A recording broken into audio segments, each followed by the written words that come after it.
For thousands of years, we have looked at the night sky and believed that the illuminated stuff was all that made up our universe. Scientists now realize it's not what shines in the light, but what hides in the dark that holds the true secrets of our sky. There is a mysterious dark matter that binds stars and galaxies together, and strange particles like WIMPs, axions, and machos might be to blame. And there is a dark, repulsive energy that is creating space in the universe, but driving the galaxies further and further apart to a dismal fate. Combined, dark matter and dark energy make up 96% of the universe. And uncovering their secrets is like making the one-in-a-million shot. If uncovered, the ultimate fate of the universe might be revealed. Will it crash and burn in a horrific collision of gravitational forces? Or will dark energy tear the universe apart? The betting is the universe will die in ice. Understanding these two quantities, dark matter and dark energy, is really fundamental to understanding the universe. This is a trip to the dark side of the universe. This is the hunt for dark matter and dark energy.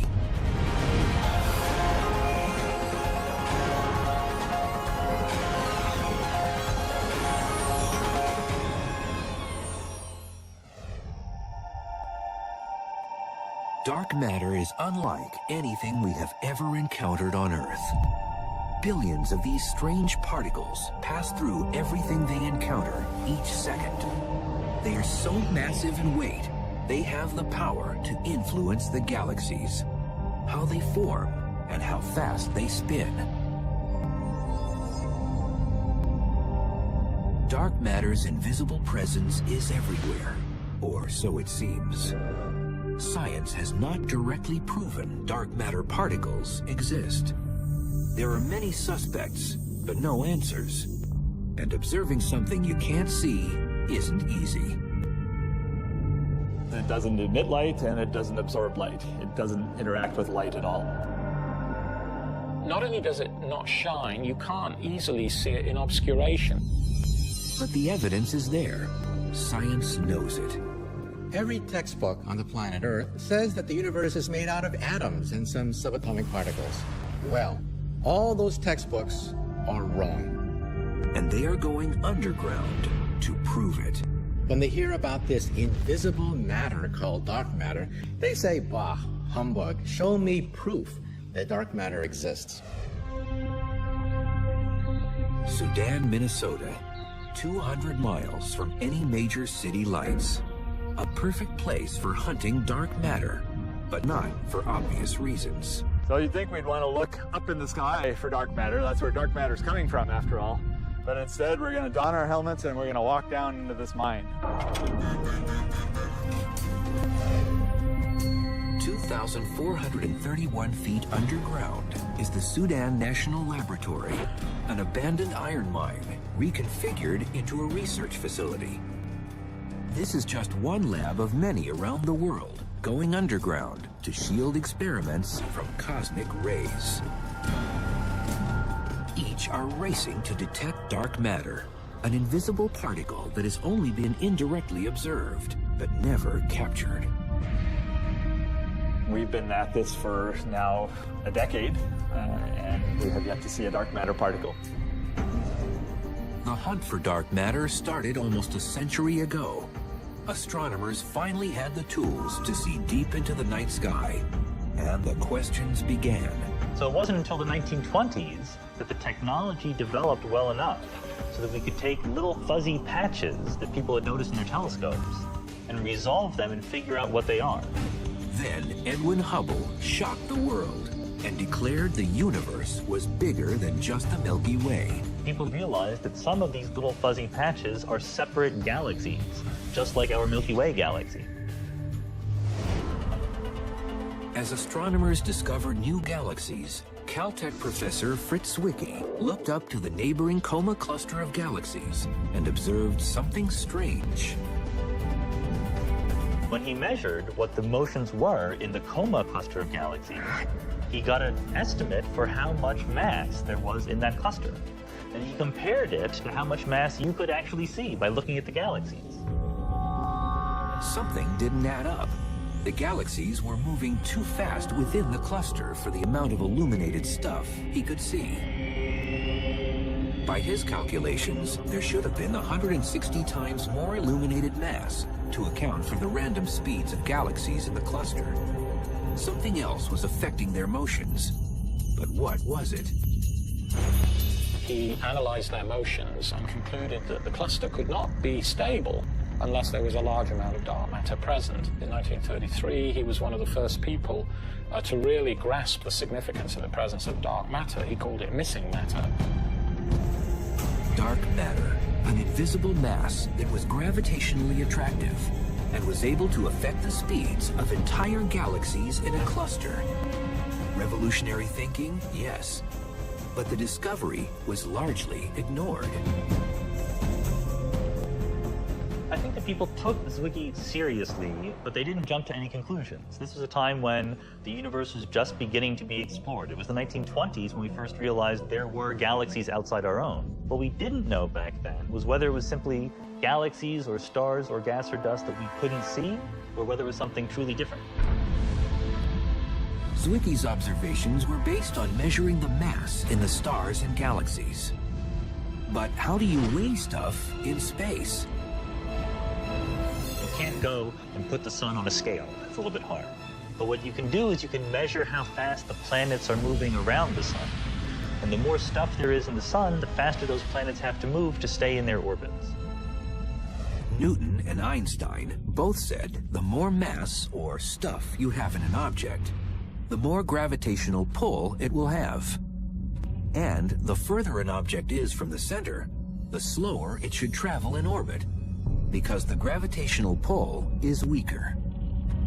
According to Einstein's general theory of relativity, or even according to Newtonian gravity, all of the galaxies are pulling on each other. It's like the sun's influence on our solar system. The mass of the sun pulls Mercury faster than Pluto because Mercury is positioned closer to the sun. Likewise, for a galaxy, you would expect that as you got further and further away, things are moving more and more slowly to stay in their orbits. But Zwicky didn't observe that. Neither did a young scientist named Vera Rubin 50 years later. She was observing the rotational curves of galaxies, similar to the Milky Way. Like Zwicky, her observations also seemed strange. What Vera Rubin actually measured was that as you got further and further away, the velocity of the orbiting gas and dust remained constant. What Rubin observed was as if a city were a galaxy, and every car on the road was a planet or star. And despite the amount of traffic, every car traveled around the city at the same speed. This same consistent rotational speed, despite the amount of stuff or traffic, was exactly what Rubin observed. The outer parts of the galaxy were rotating fast enough that there must be a lot more mass, otherwise the galaxy would have flown apart. The only way to resolve this paradox of galaxies which spin 10 times too fast is to assume that there is a halo of invisible matter surrounding the galaxy, keeping the galaxy whole. Dark matter was present in the galaxies, and it had enough mass to keep the rotation speed constant. Imagine that I am the dark matter. This ball is a star, orbiting me because my gravitational force is keeping it in place. But even if you couldn't see me, you would know that there must be something here, otherwise the star would just zoom off in a straight line. There must be something causing that gravity, and that's how we know that there must be dark matter. Rubin estimated that there was 10 times more dark matter than ordinary illuminated stuff. Since then, we've analyzed hundreds of galaxies, and they all have the same pattern. They all rotate too fast for their own good, and they need dark matter to hold them together. This time, science paid attention and started to wonder, what is dark matter? How do you find something that is invisible in space? They needed to see just where dark matter was hiding out in the universe. And even if they couldn't see it, science realized that dark matter exposed itself by bending light that passes through it. It's called gravitational lensing, and it's a virtual spotlight that uncovers any invisible stuff in the universe. What it does do is it does what all matter does, and that it can deflect the light ray. So a light ray can be deflected in its path by dark matter.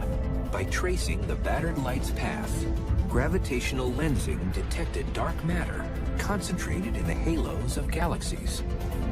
Gravitational lensing proved to be infallible, and dark matter's presence was suddenly revealed.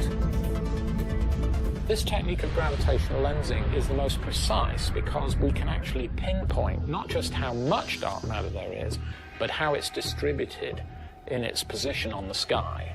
And that's because we can measure the distortion of the light rays passing through the dark matter. How do you know that your glasses are there? Because it bends light. In the same way, by looking at Hubble space pictures of the universe and looking at the distortion of light as it goes through galaxies, we actually have maps of dark matter. Most of the mass of a galaxy is from the dark matter. The ordinary matter accumulates in the gravitational field of the dark matter. But once dark matter came on the scene, scientists wondered if it was a new, undetected particle or just invisible, ordinary matter. When people found dark matter, everybody wanted to know, well, what is it, And of course, the first answer is it's just the stuff that makes up you and me, but it's not shining. Scientists started to investigate objects in the universe that didn't emit light. Black holes were considered. They don't emit light, can draw matter to themselves, and are detected with gravitational lensing. It could take the form of black holes or machos, massive compact halo objects, which are basically dark, small stars that don't give off a lot of light. Machos hide out in the halo of the Milky Way and are detected by gravitational lensing. But there weren't enough to account for the amount of dark matter needed. Failed stars like brown dwarfs were also suspected. They are massive enough to make up dark matter's presence. Whatever dark matter is, there is way more of it than the ordinary matter of stars and planets. 10 times more. All of the stuff that you can construct from ordinary atoms, protons and neutrons and electrons, cannot possibly be enough to account for the total amount of matter that you see in galaxies and clusters. Scientists continued to present new suspects as the search continued for dark matter. Previously discovered exotic particles like neutrinos were reconsidered. Like dark matter, neutrinos are passing through the Earth millions of particles at a time, but they are too light to account for dark matter's effect on gravity. And scientists can recreate neutrinos in particle colliders. They also come from the sun. Axions is also another possible dark matter candidate. They were invented to explain a particular glitch in one of the particle physics theories. They would be extremely light, so you search for them in a completely different way than what we're doing. But they would also be very numerous, and so they could possibly be the dark matter. Axions are very light and are believed to have been created at the moment of the Big Bang, just like dark matter. But theories suggest that they could change to protons, while dark matter is stable. After exhausting all the usual suspects, many scientists believe dark matter is a new exotic particle, unlike anything on Earth. And billions are passing through us every second. Up until the discovery of dark matter, scientists believed the universe was made only of protons, neutrons, and electrons, the stuff everything on Earth is made of. And we know it has some mass, and we're left with something that we've not yet detected. But to be a perfect dark matter candidate, it must have certain physical properties, and none of the usual suspects were fitting the crime.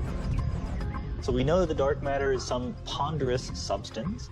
We know that it's not moving too quickly, and we know that we can't see it. Dark matter particles are not traveling at the speed of light, and they don't interact with you and me or anything pretty well, and that's why it's been so difficult to track down these particles. And it doesn't interact with ordinary matter except through gravity. If I had some dark matter in my hand, it would have weight. But first, it would dissolve right through my fingers. There aren't any candidates for cold dark matter within what we call the standard model of particle physics.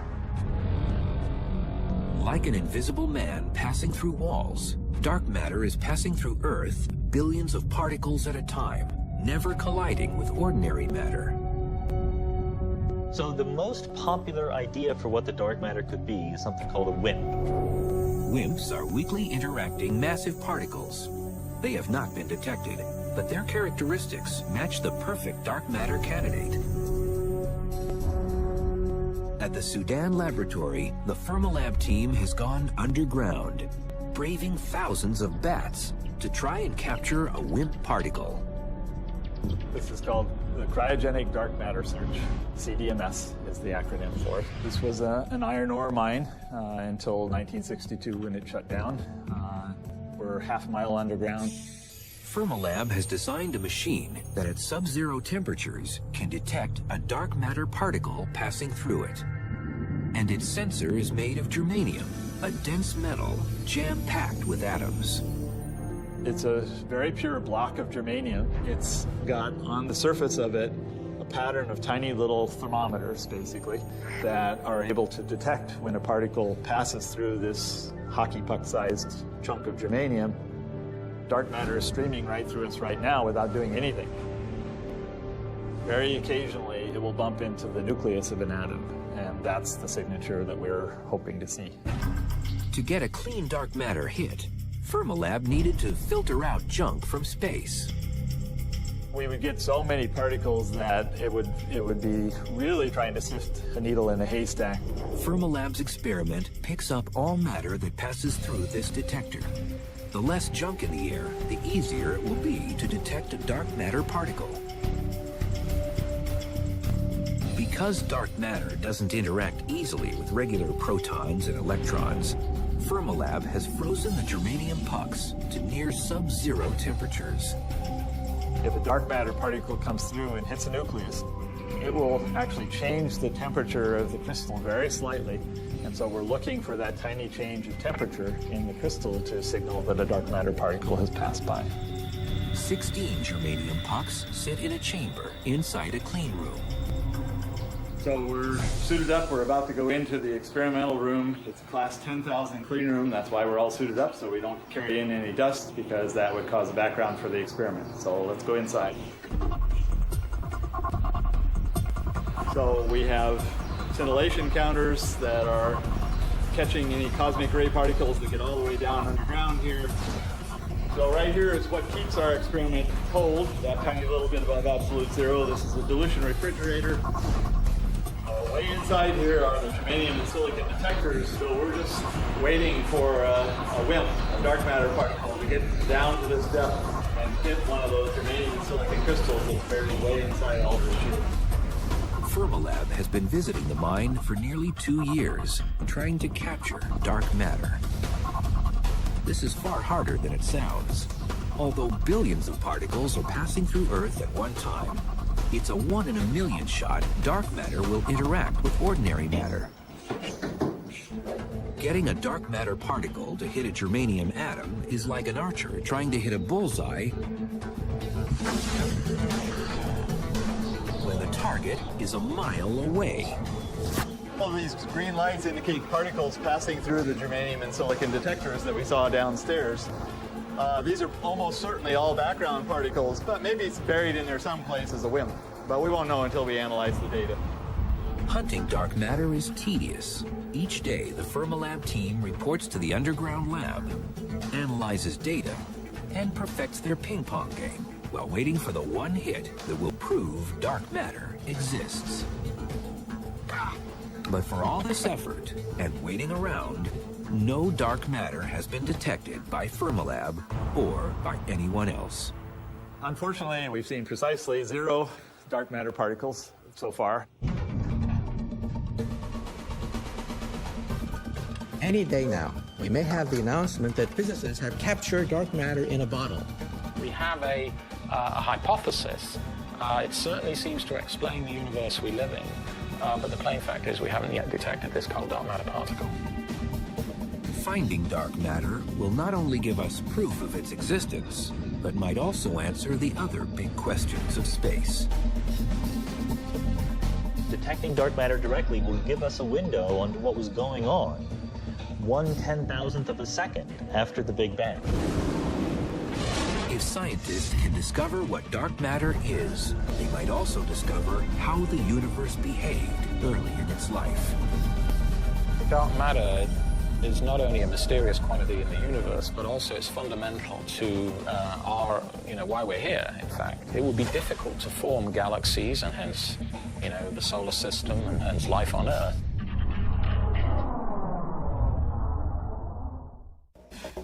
The story of dark matter and dark energy can't be told without going back to the beginning of time, to the moment of the Big Bang, when space didn't exist.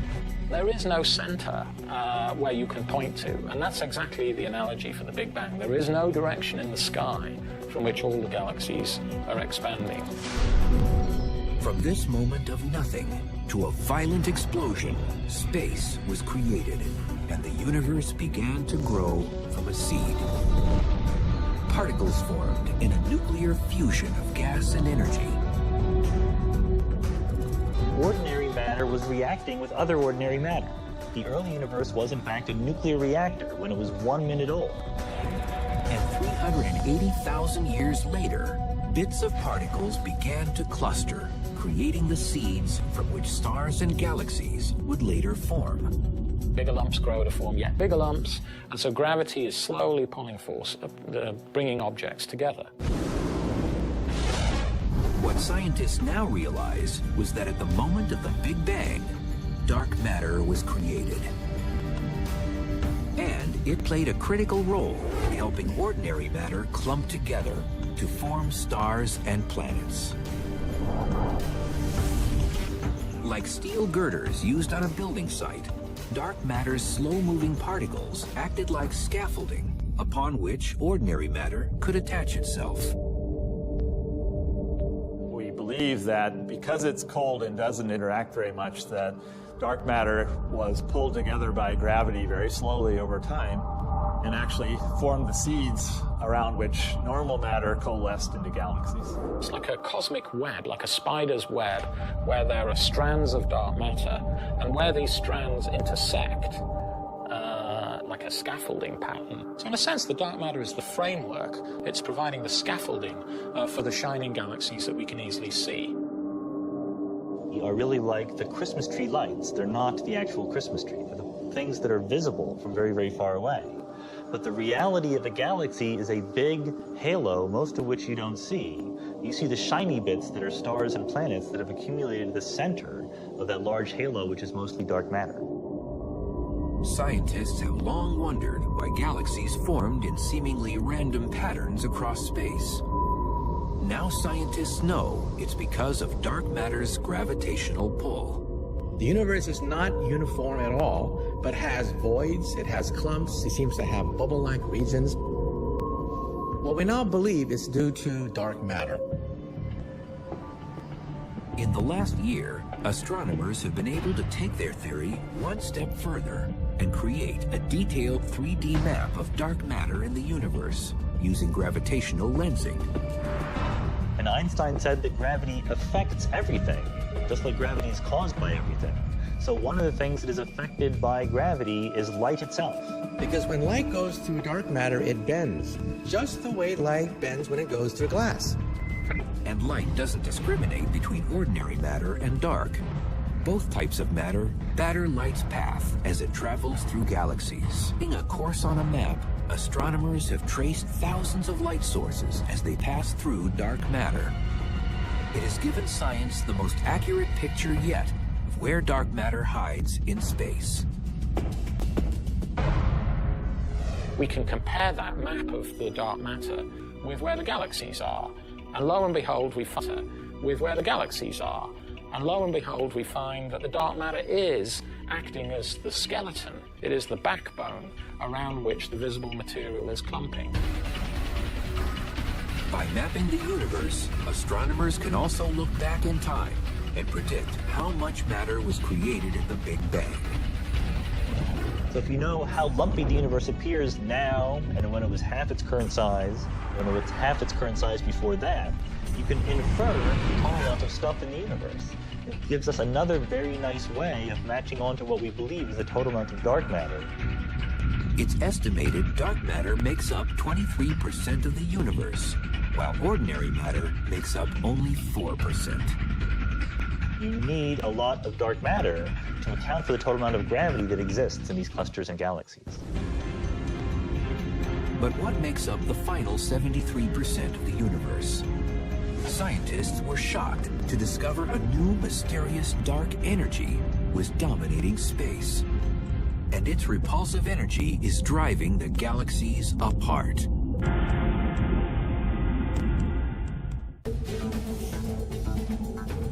Science always assumed that although the universe continues to grow in size, it would eventually slow in its expansion, or perhaps even collapse on itself.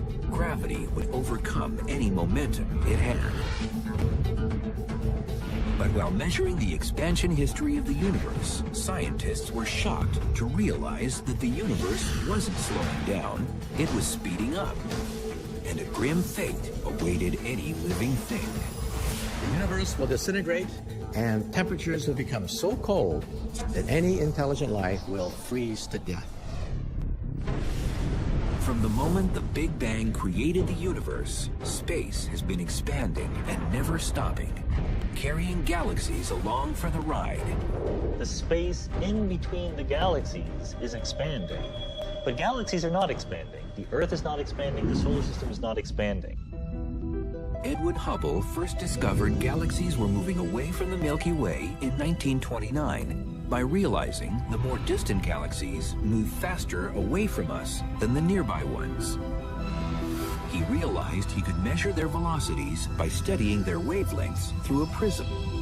It's called measuring the redshift and is still used to measure distances in space. And he found that, in fact, the greater the distance of a galaxy right now, the greater the speed with which it's moving away from us. That is, the greater its redshift. A few years ago, astronomers decided to use redshift measurements to measure the expansion history of the universe. But how do you measure the entire expansion history of the universe? How do you travel back 12 billion years in time? We have the capability of going back in time directly to observe the past. So much in the same way as a geologist, looks at layers in the Grand Canyon, and as he goes down into lower and lower layers, looking back in history. If you look at progressively more distant galaxies, you're looking at them as they were at progressively greater times in the past. To measure expansion history, scientists used Type 1a supernovas as their standard candle. One example of a standard candle might be a 100-watt light bulb. You could have a bunch of these things sitting around in your room at different distances from you. Then the more distant ones will appear fainter, and the more nearby ones will appear brighter. Type 1a supernovas are always consistently brilliant, no matter where they occur in space. A supernova is the colossal explosion of a star at the end of its life. It just goes kabam! And it occurs when a dying star known as a white dwarf goes through a nuclear runaway and just literally blows itself to smithereens. We find the Type 1a supernovae in very distant galaxies, so they look really faint, and then we compare them with Type 1a supernovae in nearby galaxies whose distances were measured using Cepheid variables or some other technique. Using these Type 1a supernovas, two different teams set out in the 1990s to measure the deceleration rate of the universe. But to capture supernovas as they occur, astronomers had to put the universe on surveillance. You can compare this a little bit to perhaps surveying a casino. So all these cameras are on all the time, and most of the time they don't find much of anything interesting, but occasionally they find what they're looking for. You have to look at lots of galaxies. So what we did is we took large telescopes with cameras that have wide fields of view, about as wide as, say, the width of the full moon. And we took many snapshots of space using this wide field camera. And each snapshot contains tens of thousands of galaxies. And by comparing the apparent brightness of the distant Type 1As with those of the nearby Type 1As in nearby galaxies, we can get the distance of the distant galaxies and hence the amount of time that we're looking back in the history of the universe.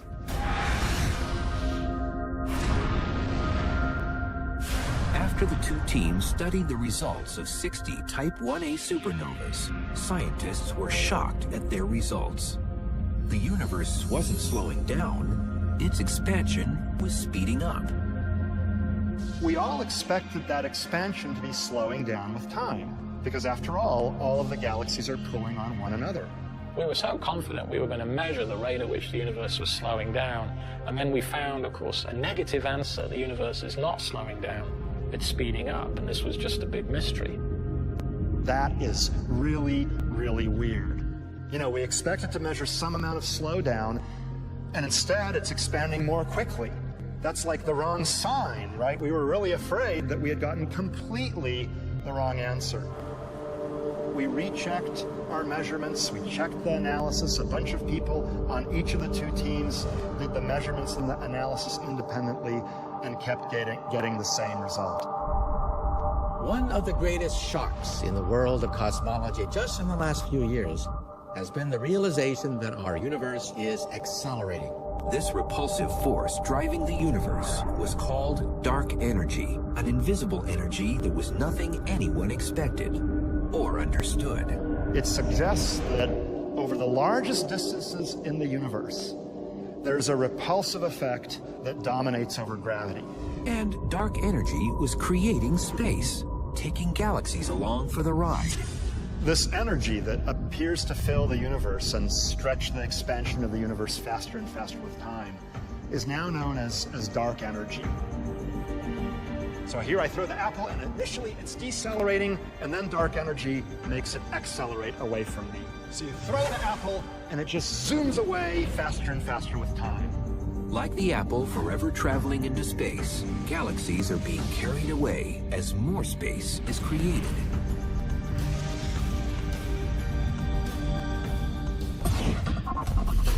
So if you could imagine, you know, a classroom populated by chairs, and those chairs are slowly getting further apart from one another within a classroom. Because if all the chairs are being stretched apart, like in the expanding universe, no matter which chair you sit on, you will find all chairs are moving away from you. So the chairs are not really expanding. In fact, the chairs are the same size, really. What's happening is that the room is getting bigger. The space in between the chairs is being stretched apart. More space is being created in between the galaxies.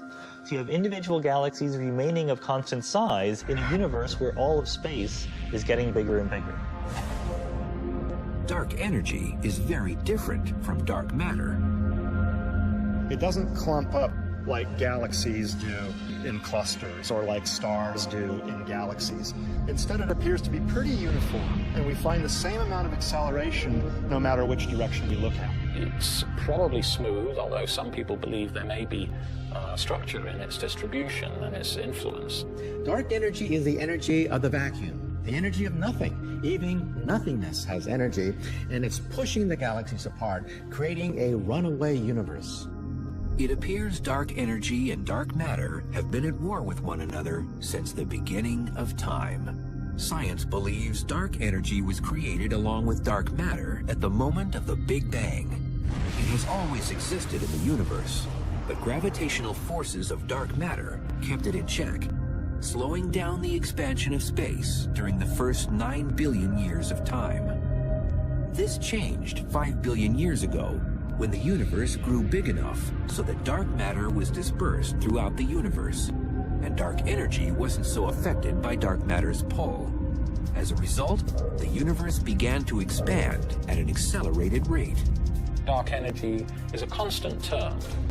That was probably very insignificant when the universe was hot and dense in the beginning. So it doesn't really matter whether dark energy is there or not. It is there, but it just plays no role at all. And then as the universe gets cooler and less dense and bigger, so gravity becomes less important, and then dark energy takes over. It's a property of space that we don't yet fully understand. As the universe expanded, astronomers realized dark energy won its struggle with dark matter and started the acceleration 5 billion years ago. So there came a time, about 5 billion years ago, when the dark energy started dominating over the attractive matter in the universe. So in a sense, if you plot the force versus time, the gravitational attraction is declining with time, the repulsion is increasing with time, and about 5 billion years ago, the two curves crossed, and that's when the universe started accelerating in its expansion. Dark energy is fundamental to understand because it tells us where the universe is going. What's the fate of the universe? Is it going to expand forever and get cold and dark? Or is there, some end in sight? Dark energy now drives the expansion of the universe, and it doesn't seem to be stopping. The repulsive effect of the dark energy increased because the more space there is between galaxies, the greater is the cumulative effect of the dark energy, the repulsive effect. And individual galaxies seem destined to a lonely existence. So it looks as if this is the end of everything. Surprisingly, the theory of dark energy was proposed and discarded long ago from one of physics' greatest minds. He called it his biggest blunder. His name was Einstein, and he might have been onto the greatest discovery of the 21st century 80 years before anyone had a clue.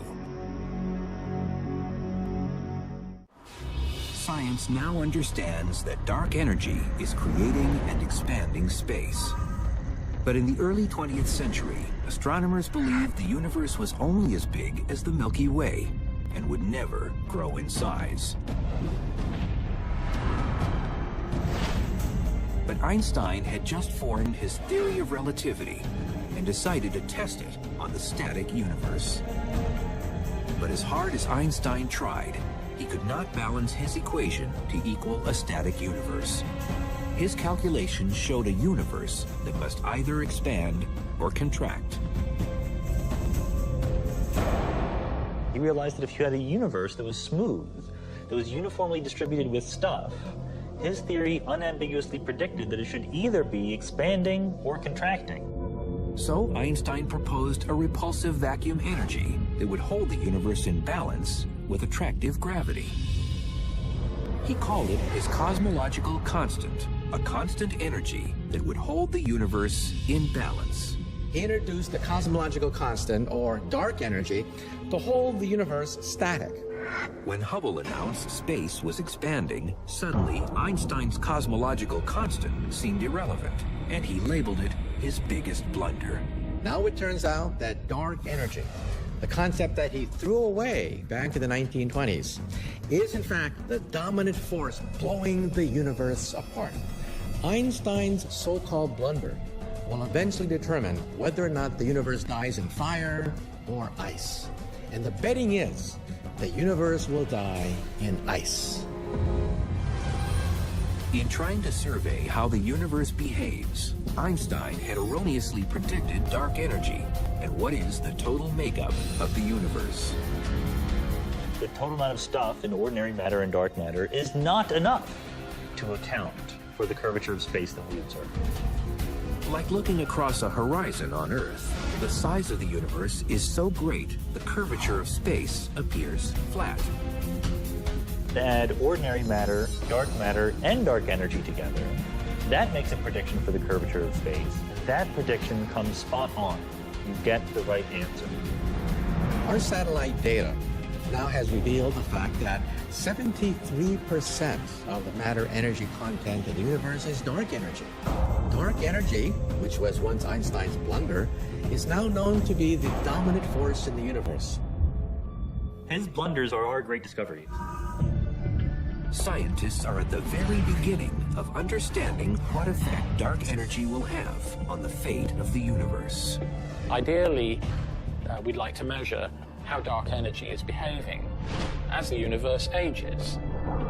Eventually, when the dark energy completely dominates over dark matter, the universe will enter a stage known as exponential expansion. For every given unit of time, it'll double in size. And unless the dark energy changes sign someday and becomes gravitationally attractive, the fate of the universe is to expand forever, more and more quickly with time. We don't understand, if the vacuum energy is driving the acceleration of the universe, why it has the amount it does. That is one of the deepest puzzles remaining in theoretical physics today. Trillions of years from now, it's going to be a very lonely place. We'll look up in the sky, and the skies will be practically dark. The oceans will freeze over, and it looks as if this is the death of all intelligent life. It looks as if dark energy and the laws of physics are a death warrant to all intelligent life in the universe. In discovering dark matter and dark energy, science is one step closer to defining the theory of everything. One equation that will define the entire workings of the universe. Once we have the theory of everything, we'll be able to answer some of the deepest questions ever since man and women first looked at the heavens. This could be the crowning achievement of 2,000 years of investigation into the laws of nature ever since the Greeks asked the question, what are things made of? For now, dark matter and dark energy continue to be the greatest cosmological questions of the 21st century. It's certainly frustrating, yes. I mean, it's humbling, too, to know that, all we know about physics is restricted to normal matter, and yet there's all this other dark matter and dark energy that we really understand very little about. It's the beginning of a new era and the mysteries of the dark side of the universe. It's the Wild West as far as particle astrophysics, which is what we call this field. It's a property of space that we don't yet fully understand.